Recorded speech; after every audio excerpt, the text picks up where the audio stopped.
राधे राधे जी। मैं आज बात करने जा रही हूँ 6 मई 2026 की। दिन था वेडनेसडे का। मॉर्निंग में तो ऑलमोस्ट सारा कुछ सही रहा था और मैं सुबह जल्दी भी उठ गई थी 6:30 बजे। मुझे मेडिटेशन भी कर ली थी, लड्डू को भी तैयार कर दिया, तो खुद भी तैयार हो गई थी। पर मैं क्लास नहीं गई थी क्योंकि मुझे ये था कि थोड़ा सा टाइम में अपने फटाफट बाकी के काम निबेड़ लूँगी।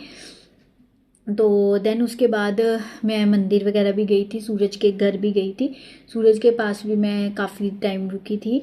देन उसके बाद मुझे जाना था बैंक ऑफ महाराष्ट्र में मुझे एटीएम लेने के लिए जाना था, तो मैं वहाँ पे गई थी। बैंक ऑफ महाराष्ट्र से एटीएम लेने के बाद मुझे टेस्ट करवाने थे डॉक्टर से, तो वो मैं टेस्ट करवाने गई थी क्योंकि मेरा पेट काफ़ी बाहर आ रहा है। तो मुझे ऐसा था कि मुझे लीवर की प्रॉब्लम ना हो, तो ये टेस्ट वेरीफाई करवाना था। तो थैंक गॉड सब कुछ सही रहा। उसके पास जाने के बाद मैं विशाल मेगा मार्ट में गई। विशाल मेगा मार्ट में बहुत अच्छी सेल लगी हुई थी, 3 पीसीस पे 70% ऑफ दे रहे थे। तो ये जो मैंने आज ड्रेस डाली है वो मैं कल विशाल मेगा मार्ट से ही लेके आई हूँ। बहुत कंफर्टेबल ड्रेस है। तो यहाँ तक का मेरा दिन अच्छा गया था। फिर उसके बाद मुझे किसी क्लाइंट की कॉल आई थी, वो मेरे साथ एनजीओ में भी ज्वाइन थे। उन्होंने मुझे बोला था कि वो इन्वेस्टमेंट करेंगे। इवन के परसों ही मेरी बात हुई थी, एक दिन पहले 5 तारीख को। तो उन्होंने इतना कॉन्फिडेंस दिखाया था कि वो इन्वेस्ट कर लेंगे। तो 6 तारीख को वो कह रहे थे कि मैं वहाँ जा रहा हूँ भवानीगढ़। तो मैंने कहा चलो आपसे रास्ते में जाते जाते बात हो जाएगी, आप इतने अपना काम कर लेना, फिर वापसी पे आप मेरे ऑफिस में विजिट कर लेना। देन मैं उनके साथ चली गई थी।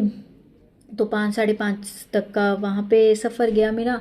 उसके बाद मैं ऑफिस में वापस आई तो 8:30 बजे तक उनसे बात बहस बिसाई होती रही। तो ये मेरी लाइफ का सबसे बुरा दिन था, वर्स्ट एक्सपीरियंस रहा मेरा।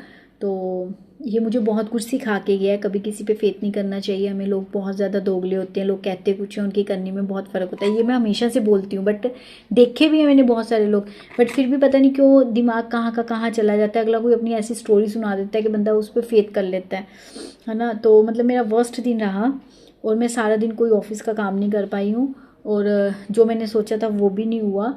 तो मतलब ये जो डीमोटिवेट करने वाले लोग होते हैं ना, वो खुद तो नेगेटिव होते हैं और दूसरा जो आगे सक्सेस होने जा रहा होता है उनको इतना डीमोटिवेट कर देते, इतना डीमोटिवेट कर देते हैं कि दूसरा बंदा काम की, मैं कह रही हूँ, ABC भी नहीं कर सकता। तो ऐसे लोगों से सावधान रहें, कभी किसी की बातों में ना आए। तो मैं अपने 6 मई के व्लॉग में यही कहना चाहूँगी। Thank you so much.